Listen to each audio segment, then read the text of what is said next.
Hi there, it's Jim, otherwise known as PenSloth again. I decided that I wanted to play a little bit with what I call the Kabetama nib, but I'm finding out that possibly that's the wrong translation for wall head. At any rate, this is the only paper I've got that's remotely the right size. It's going to feather like hell, so please excuse me. Also excuse the fact that I'm left-handed, so anything I do that's remotely calligraphic is going to be bad. So the first person I saw do a nib like this is Ralph Reyes of Regalia Writing Labs. Basically what you've got is a cut down Yowo number 6 with a bar welded across the top. Most of the time I use steel. This one is actually platinum. You get a really fantastic smoothness with platinum. The only problem is it's a squeakier nib. Now, this paper's got some tooth to it. It's on plywood, so there's going to be noise. They're interesting nibs, if only because getting them to feed properly can be a bit of a challenge because you're asking a heavily modified feed to do quite a lot of stuff, which is why you see these scribbles over here, just making sure the stuff is working. This is a smaller nib than the other two over here. I've also got an oblique that's a lot of fun, so bear with me and fuzzy paper. See, sometimes you get a little bit of feed issue. This one I'm still reworking, so it's not exactly the world's best example, see, of the breed. So I'm going to put this one aside because, well, I'm giving an example here, trying to look positive and professional, and it's not working. So that's when you try another pen. This is a steel bar. It's an additive pen. I got this at the Philly show. Apparently, it was a prototype that wasn't supposed to be bought off the table, but, well, he sold it to me, so fine.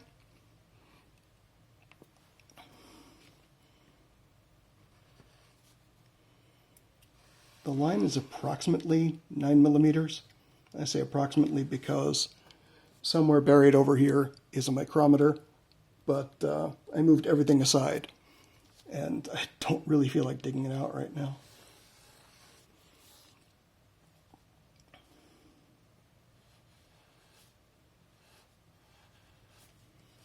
I really need to get somebody who is a calligrapher to either test one of these or just buy it outright, because, I'm no good at this. And I'd love to see someone who is do their magic with something like this. 45-degree angle sideways is a bit of a pain.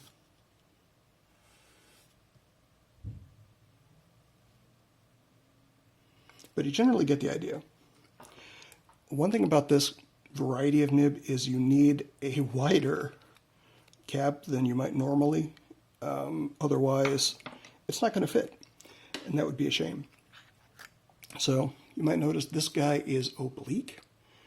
I just wanted to see if I could do it, and answer, yes.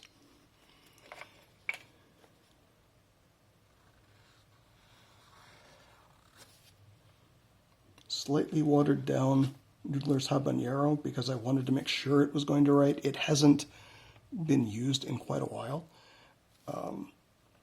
Another thing I strongly suggest with a nib like this is use an eyedropper filled pen.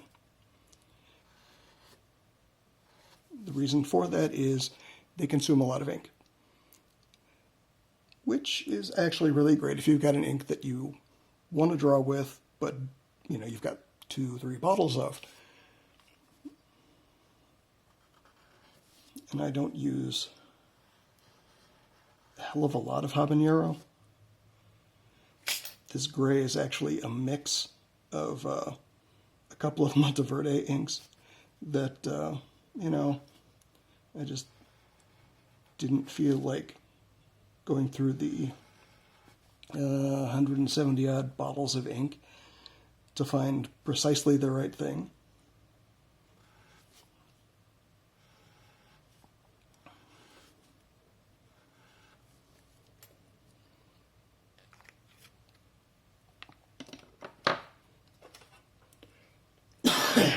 Excuse me.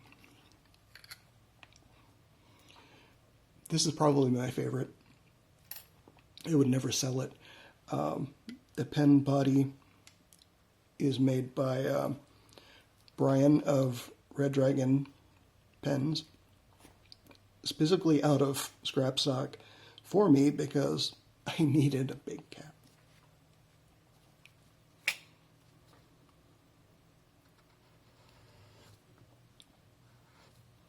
A lot of the line variation you see is due to the fact that you're operating a squeegee. Unlike a music nib, where you've got multiple slits, you're only dealing with one here. So you're asking it to do a lot, and on paper that's absorbent like this, it's not going to sit on the surface and squeegee easily.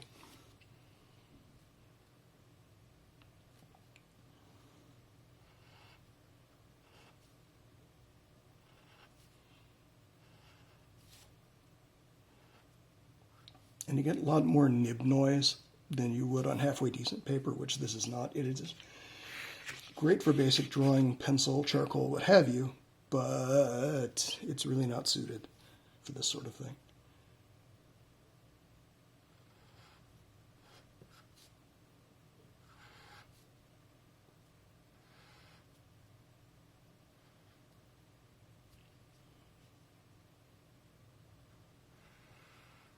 Also, I have a damn tough time getting a straight line up and down on this sort of thing, which is why I don't do calligraphy in the first place. I know it's a matter of practice, but it's kind of frustrating. As I'm sure calligraphers who are starting out understand pretty well. You can have a lot of fun making patterns with these. The trick to making sure you get the entire line width is when you put it down, scooch it to the side a little bit. That way you get ink distribution all across that surface. If you find that ink flow is weird, hold it upside down, tap it a little bit, things will get back to normal. Sometimes if you just sit it on a piece of scrap paper, perpendicular to the paper, see, you end up with a lot of ink.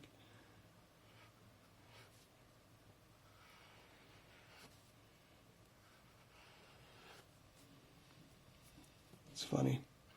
This is Krishna Cool Breeze along with Krishna Winter, but prior to that I had a sparkly ink in it, and there are still sparklies in here, which is a common sparkly ink problem.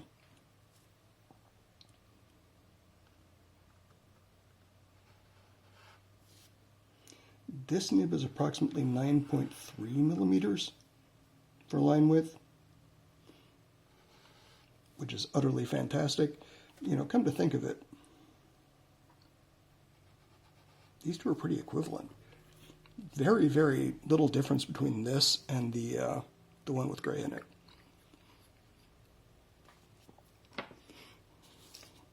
So primarily, these are fun. They'd be great for calligraphers or hand letterers, but for someone doing just general sketching, I don't know. So you see the feed has also been cut off, sanded.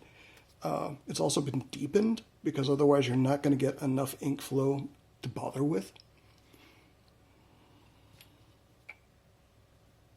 And these are all about the ink flow.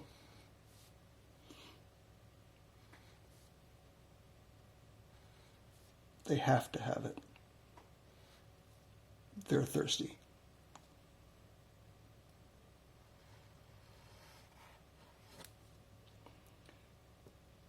Now, one of the neat things about the fact that you're squeegeeing is you can get interesting effects by altering where your pressure is. As long as part of that wing or bar has got ink, you're good to go.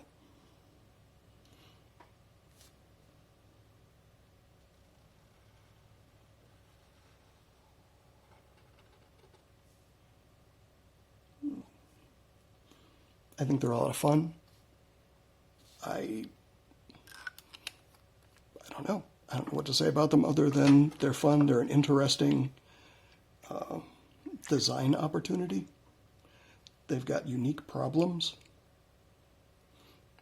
like this one that doesn't want to flow very well. And I think that's an issue of the nib slit is not entirely parallel, because you do have to recut these once you weld the bar across. And, you know, when you're doing that by hand with something that thin and that fragile, it can be a little hair-raising and not super accurate.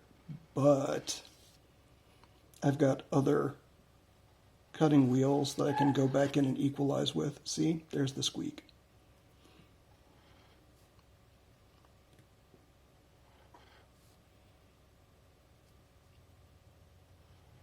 It's entirely frustrating when things don't work. And then when they suddenly start working for what is apparently no reason. And I'm just doodling all across this paper. I hope you don't mind.